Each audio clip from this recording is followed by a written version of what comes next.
Hello，各位好，我是 Revision Lab 修正所的阿修。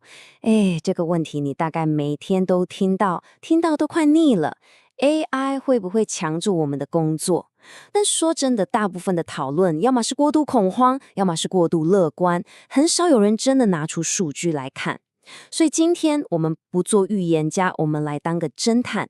根据一份来自顶尖 AI 公司 Anthropic 的内部研究，用最真实的数据来好好的剖析一下 AI 对就业市场的冲击，真相到底是什么？所以 AI 真的会抢走你的饭碗吗？说真的，这个问题问100个人，可能有100种答案。而且历史告诉我们，人类对于新科技的预测准确率，真的不太好看。所以这一次我们需要的是一个全新的方法，一个真正能够衡量风险的工具，而不是又掉进那种纯粹猜测的陷阱里。好，那今天我们这趟分析之旅要怎么走呢？路线图是这样。首先，我们会先来看看为什么过去那些预测老是失准。接着，我会介绍一个更精准的测量工具。再来，我们会深入比较一下 AI 的理论潜力和实际应用之间那个巨大的鸿沟。然后，我们会精准地描绘出到底哪些人是受 AI 影响最深的。最后，也是最重要的，我们会揭晓数据对于失业的最终判决，并且点出一个隐藏在数据背后，专门针对我们年轻人的巨大挑战。好，我们就直接进入第一部分，预测本身的问题。你想想看，以前不管是预测工作机会外移，还是工业机器人会带来什么冲击，这些研究的准确率都非常非常的低。很多当年被标记为高风险，好像明天就要消失的工作，过了10年，人家不但活得好好的，甚至还在成长。这就证明了，光靠理论去预测，这一条路是走不通的。我用个比喻，你可能就秒懂了。依赖过去那些旧的理论模型，就像是拿着一张清朝的地图，想要在今天的台北找到101大楼，就有可能吗？当然不可能嘛。我们现在需要的是一个能反映即时路况的动态 GPS， 也就是说，我们必须结合真实世界即时的数据，才能看清楚 AI 这辆车到底开到哪里了。接下来，我们就要拿出这次分析的秘密武器了。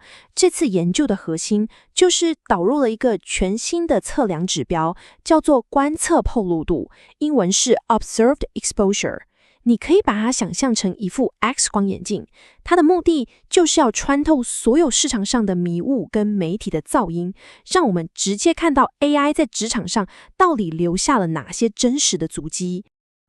这个观测破险度到底是什么？其实它的概念很聪明，就是把两件事绑在一起看。第一，是从理论上来看 AI 有能力做到哪些事情，这是它的天花板。但第二，也是更重要的，它去追踪真实世界里各行各业的人，实际上是怎么在用 AI 的，这是它的地板。把天花板跟地板这两者结合，我们就能得到一个更接近真相的图像。他的做法可以说是一步一步过滤，非常严谨。第一步，他会把每个职业的所有工作任务全部拆解开来。第二步，他去判断这些被拆开的小任务在理论上能不能被大型语言模型处理。第三步，也是最关键的一步，他去测量在真实世界里 AI 在这些任务上的实际使用频率有多高。最后一步，他还会做一个加权计算。如果 AI 是完全取代一个任务，那权重就会比它只是辅助来得更高。你看，经过这4道关卡，我们得到的数据就非常扎实了。好，有了这个新工具，我们来看第一个重大发现 ：AI 的理论潜力跟它目前的实际应用之间存在着一道非常巨大的鸿沟。白话一点讲，就是 AI 的能力虽然像一辆法拉利，但在真实的办公室里，它其实还在用1档的速度缓慢前进，离我们想象中的全面普及还差得远呢。这个差距有多大呢？我们直接拿电脑与数学这个领域来看，这应该是大家公认最容易被 AI 影响的行业了吧？理论上 AI 能做的任务比例，高达94%，几乎是全包了。但是你猜猜看，实际上大家真的在用的观测曝险度是多少？数字直接掉到只剩下33%，这中间超过60个百分点的巨大落差，就是理想跟现实的距离。这代表什么？这意味着，即使是在最适合 AI 发挥的职业里，它目前也只完成了理论上一小部分的工作。诶，这中间差了这么多，到底是怎么回事？现实世界总是比较复杂嘛，像是什么法规问题呀、旧系统很难整合啊，或者单纯就是大公司导入新技术的流程很慢，这些现实世界的阻碍反而形成了一个宝贵的缓冲区，大大减缓了 AI 冲击职场的真实速度。那具体来说，哪些工作是站在第一排、曝险度最高的呢？数据告诉我们，第一名是电脑程式设计师，曝险度高达75%，紧跟在后面呢是客服代表，还有资料输入员，曝险度也来到67%。你可以发现，这些确实都是目前 AI 技术渗透最深、应用最成熟的领域。但是事情总有另一面。我们也看到一个很惊人的数字，就是现在的劳动市场上有整整30%，也就是30%的人，他们的工作 AI 几乎是完全碰不到的，观测曝险度是0。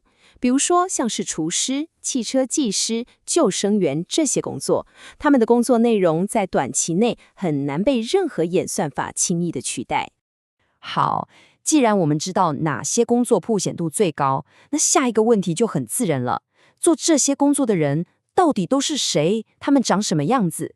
接下来我们就要来描绘一下这些站在 AI 浪潮最前线的工作者，他们的人口特征跟专业背景。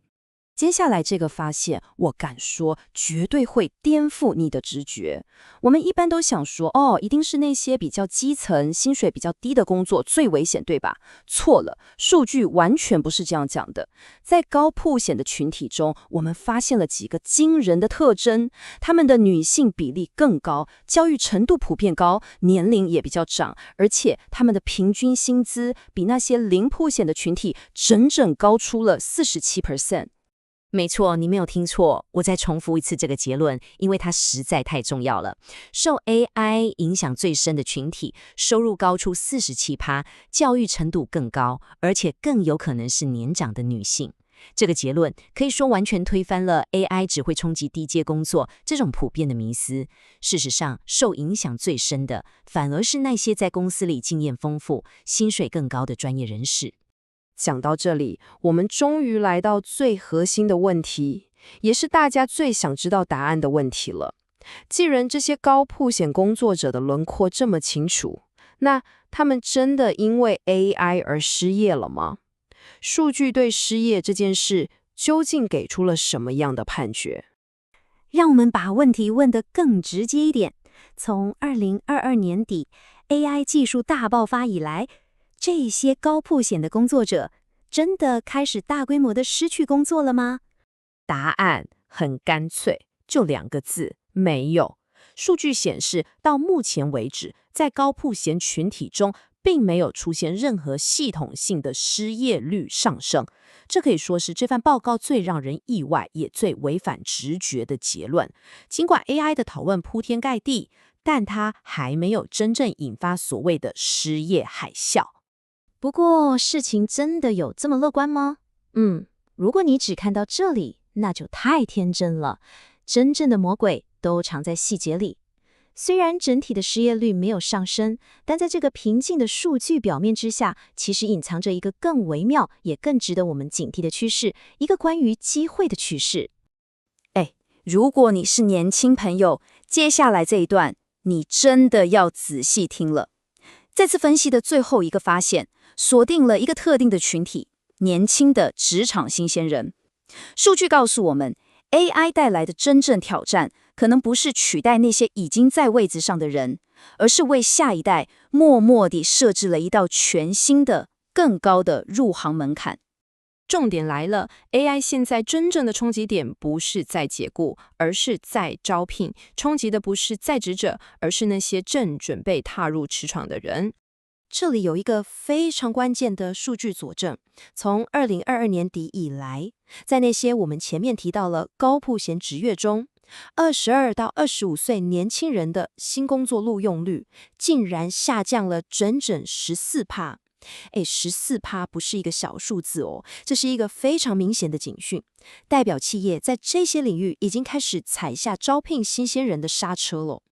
好，这代表什么？我们来整理一下几个重点。第一， AI 目前还没有造成大规模的裁员潮，至少目前还没有。第二，它最主要的冲击是减缓了企业在受影响领域招聘年轻人的速度。第三，这等于是为下一代关上了几扇机会之窗。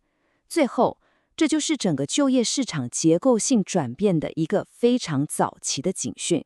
总结一下今天的重点，我们用一份数据报告揭示了 AI 对就业市场的真实影响。它冲击的不是在职者，而是准备入行的新鲜人。所以，我们真正该问的问题，或许不再是 AI 会不会抢走我的工作，而是应该改成 AI 会如何改变我进入这个行业的入口夹道。这才是我们每个人，尤其是年轻朋友，需要开始思考的未来课题。今天的内容就到这边。如果你觉得这集有帮助，记得马上点赞、加订阅、加开启小铃铛。我们正在冲订阅，需要你的支持。我是阿修，我们下次见，拜拜。